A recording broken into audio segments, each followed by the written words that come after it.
Hi, I'm Alois Rosario. And I'm Jeff Plum from pingskills.com, and today we're going to talk about the forehand topspin against lock.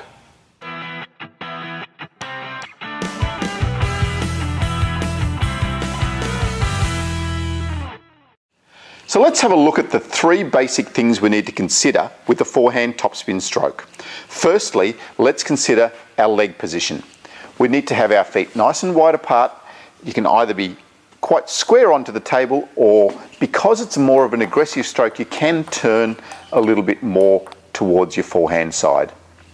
The second thing we need to consider is your start position. You're starting with your bat fairly flat. You can turn it over. We'll talk about that a little bit later. But your starting position needs to be down at around knee height or between your hip and your knee. The third thing to consider is we need to make a brushing contact and then finish with your bat up nice and high above your head with a 90-degree angle here and a 90-degree angle here.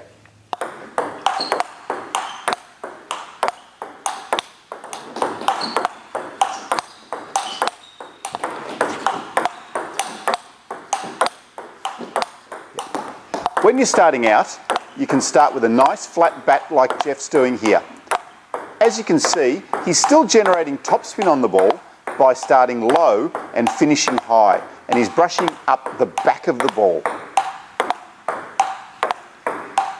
But there will be a limit to how fast you can hit this type of stroke with such a lifting action. Eventually, the ball has to go off the end of the table. So, how do we hit the ball faster?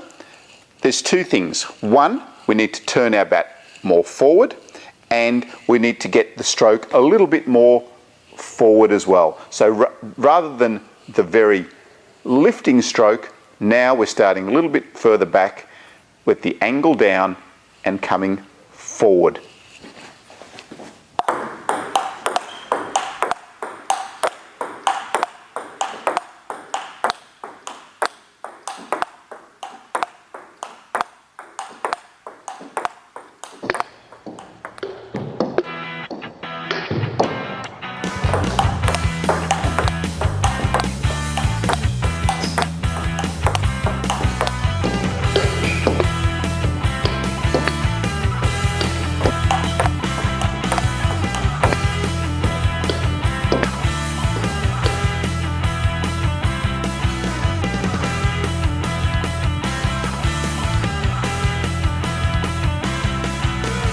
If you found this lesson on the forehand topspin useful, go to pingskills.com where you'll find lots more information about the strokes of table tennis.